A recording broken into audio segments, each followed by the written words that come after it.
સમાચારો પર નજર કરીએ તો અમદાવાદના ઘાટલોડિયામાં યુવક પર હુમલો કરવામાં આવ્યો છે। જૂની અદાવતમાં યુવક પર હુમલો કરવામાં આવ્યો છે તો ગામમાં કેમ આવે છે કહીને હુમલો કરવામાં આવ્યો અને 5 શખ્સોએ હુમલો કરી ધમકી આપી હતી। પોલીસે ફરિયાદ નોંધી વધુ તપાસ શરૂ કરી છે।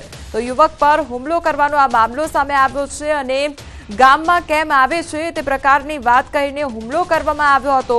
તો 5 શખ્સો દ્વારા હુમલો કરવામાં આવ્યો હતો। પોલીસ દ્વારા આ અંગે તપાસ હાથ ધરવામાં આવી છે। ફરિયાદ નોંધી વધુ તપાસ શરૂ કરી છે। અમદાવાદના સાણંદમાં હત્યાના આરોપી સકંજામાં છે અને પોલીસે 2 આરોપીઓની ધરપકડ કરી છે। રમેશ ડાભી અને બેચર સોલંકીની ધરપકડ કરવામાં આવી છે। ઝારખંડથી મૃતક કામ માટે ગુજરાત આવ્યો હતો। સામાન્ય બાબતે હત્યા કરી હોવાનો ખુલાસો થયો છે।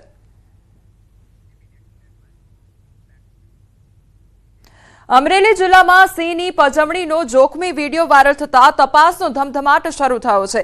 સાવજ નજીક પહોંચી લાકડી ઉગામી અને સિંહ જોવા નજીક પહોંચતા સિંહે હુમલાનો પ્રયાસ કરતા લાકડી ઉગામી સિંહને ડરાવ્યો હતો।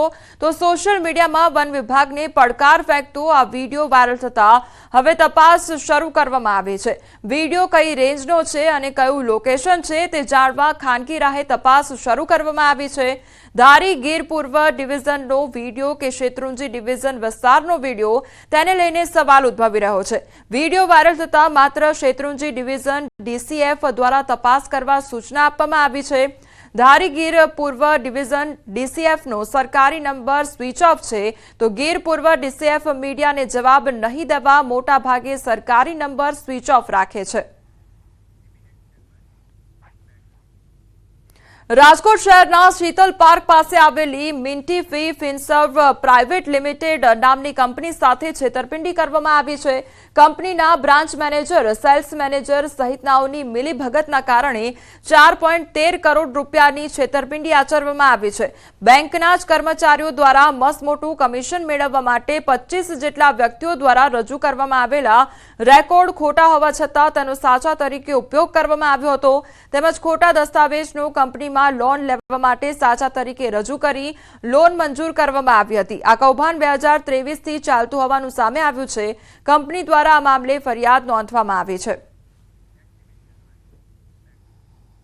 વડોદરામાં 4 વર્ષના બાળક પર અત્યાચારનો મામલો સામે આવ્યો છે। ચાઇલ્ડ ડેવલપમેન્ટ સેન્ટર પહોંચી પોલીસે પંચનામું કર્યું છે અને બાળકના પરિવારને સાથે રાખી પંચનામું કરવામાં આવ્યું છે। ડોક્ટર મીરા સહાયક સામે ગુનો નોંધાયો છે। બાળકને પટકી પગ પર બેસી ડરાવ્યો હતો તેને લઈને ગુનો નોંધવામાં આવ્યો છે। તો સહાયક ડોક્ટર પર ગુનો નોંધવામાં આવ્યો છે। જે બાળકને ત્યાં આગળ રાખ્યું હતું તે બાળકને ડરાવી ધમકાવીને તેના પગ પર બેસી જવામાં આવ્યું હતું તેને લઈને ફરિયાદ નોંધવામાં આવી છે। ગાંધીનગરમાં ટેકાના ભાવે ચણાની ખરીદી થઈ રહી છે ત્યારે ખરીદી કરવા કિસાન સંઘની રજૂઆત કરવામાં આવી છે અને સચિવાલયમાં રજૂઆત કરવા માટે કિસાન સંઘના આગેવાનો પહોંચ્યા છે। ભારતીય કિસાન સંઘે કૃષિ મંત્રી રાઘવજી પટેલને રજૂઆત કરી છે। મગફળી અને તુવેર દાળની માફક ચણાની પણ ખરીદી કરવા માંગ કરવામાં આવી છે। તો નોટિફિકેશન બહાર પાડી ચણાની ખરીદી શરૂ કરવા કિસાન સંઘ દ્વારા માંગ કરવામાં આવી છે। હજુ કોઈ સરકારે એનું નોટિફિકેશન બહાર પાડ્યું નથી, કેટલો જથ્થો લેવો એ પણ નથી જાહેર કર્યું। ગુજરાતમાં જે રીતે મગફળી લીધી, જે રીતે તુવેર લીધી એ પ્રમાણે પણ ચણિયાના ખેડૂતોને ન્યાય આપે સરકાર, એ અમારી માગણી છે। અમારે 200 મણની એક ખાતે મગફળી પણ 200 મણ લીધી છે તો એમાં પણ એ લે અને ચણિયાનો ખેડૂત યુરિયા નથી વાપરતો, ડીએપી નથી વાપરતો, પાણીની જરૂર નથી પડતી તો સરકાર ઉપરથી સબસિડી બચાવે તો એને પણ ન્યાય આપવો જોઈએ। રાજ્યમાં નેશનલ હાઈવે પર આજથી મોટા ભાગના તમામ ટોલનાકા પર ભાવ વધારો જાહેર થયો છે। ત્યારે રાજ્યના પ્રવેશ દ્વાર એવા વલસાડ જિલ્લાના નેશનલ હાઈવે 48 પર આવેલ બગવાડા ટોલનાકા પર પણ ભાવ વધારો લાગુ થયો છે। મહત્વનું છે કે ગત નવેમ્બર મહિનામાં જ 40 થી 70% જેટલો ધરખમ ટોલમાં વધારો કરવામાં આવ્યો હતો। ત્યારે ફરી એકવાર 5 રૂપિયાથી લઈને 25 રૂપિયા સુધી ભાવ વધારો ઝીંકવામાં આવ્યો છે। ત્યારે વાહન ચાલકોમાં નારાજગી જોવા મળી રહી છે। બગવાડા ટોલ એજન્સીઓ દ્વારા રોડનું મેન્ટેનન્સ તેમજ અકસ્માત સમયે એમ્બ્યુલન્સ અને ક્રેનની સુવિધા ફરજિયાત આપવાની હોય છે। છેલ્લા ઘણા સમયથી ટોલ નાકા ઉપર કમ્પ્લેન કરવામાં આવે છે કે વારંવાર આ ટોલ વધારો વ્યાજબી નથી. ટોલ નાકું ઘણું જ જૂનું થઈ ગયું છે, છતાં એનો ભાર વધતો જ જાય છે. દરેક વાહન ચાલકોએ એનો વેરો ભરવો પડે છે અને બહુ જ લાંબા સમયથી આ ચાલી રહ્યું છે. અત્યારે જાણવા મળ્યું છે કે ફરી ગવર્મેન્ટ ટોલ ટેક્સ વધારી રહી છે. તો મારું કહેવું છે કે ટોલ ટેક્સ વધારવા પહેલા આપણે પોતાને જો આપણે રસ્તાઓની જે તકલીફ છે એ પહેલા સુધારવી જોઈએ. 5 રૂપિયાથી 25 રૂપિયા સુધીનો અત્યારે વધારો થયો છે. કારમાં 5 રૂપિયાનો વધારો થયો છે અને મંથલી પાસમાં જે 340 રૂપિયા આપણે હતા એના 350 રૂપિયા થયા છે. એમ્બ્યુલન્સ, પેટ્રોલિંગ, ક્રેન સારી સુવિધા આપે છે.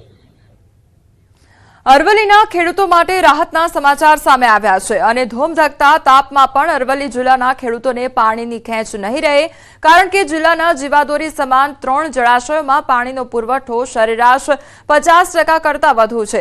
માઝૂમ, મેશ્વો અને વાત્રક જળાશયોમાં ચોમાસા દરમિયાન છલકાઈ ગયા હતા, જેના કારણે રવિ સિઝનમાં ખેડૂતોને રવિ પાક માટે પણ 5 પાણી આપવામાં આવ્યા હતા અને ઉનાળાની શરૂઆતના જિલ્લાના માઝૂમ ડેમમાં 63%, મેશ્વો જળાશયમાં 50% તેમજ વાત્રક જળાશયમાં 60.60% પાણીનો જથ્થો ઉપલબ્ધ છે.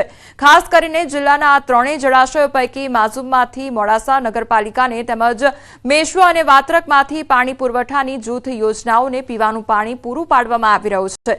ત્યારે 3 જળાશયોમાં પૂરતા પ્રમાણમાં પાણીનો જથ્થો હોવાથી પાણીની સમસ્યા સર્જાશે નહીં. ખેડૂતોએ પણ નદીમાં પાણી છોડવાની માંગ કરી છે.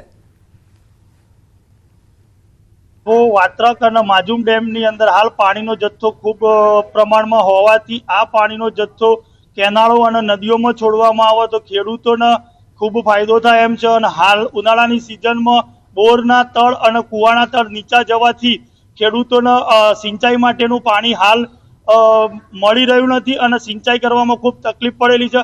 વાત્રક, માઝૂમ અને મેશ્વો જળાશય યોજનામાં હાલની પરિસ્થિતિમાં માઝૂમ જળાશય યોજનામાં 63%, મેશ્વો જળાશયમાં 50%, વાત્રક જળાશયમાં 60% જેટલું પાણી ઉપલબ્ધ છે. 3 ડેમમાંથી પીવાના પાણી સારું જથ્થો પાણી પુરવઠા તેમજ નગરપાલિકા દ્વારા ઉપાડવામાં આવે છે અને હાલની પરિસ્થિતિ પ્રમાણે હયાત જથ્થા મુજબ તેઓને ઉનાળા દરમિયાન પાણીની કોઈ પણ સમસ્યા ઉત્પન્ન થશે નહીં. અરવલ્લી જિલ્લામાં ચાલુ વર્ષે વરસાદ ખૂબ સારો પડ્યો છે, તેના કારણે જળાશયોની સ્થિતિ ખૂબ સારી છે. દ્રશ્યો બતાવીશ કે માઝૂમ જળાશય ખાતે આપણે ઉપસ્થિત છે અને આ જળાશયની અંદર 63% પાણી, સૌથી વધુ પાણી આ જળાશયમાં છે. સાથે જ મેશ્વો જળાશયમાં 50% પાણી છે, વાત્રકમાં 60% પાણી છે. એટલે કે જળાશયોમાં સારી સ્થિતિના કારણે મોડાસા શહેરવાસીઓને પાણીની સમસ્યા નહીં રહે.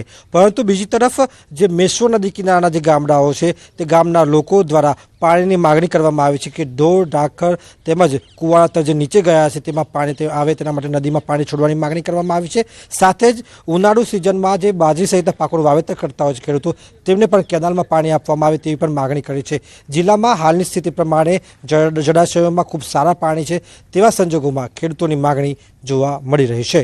Hardik Patel, news 18 Gujarati, Mazum dam, Aravalli. ભુજમાં યુવાનને હની ટ્રેપમાં ફસાવી 22 લાખ રૂપિયા પડાવ્યા.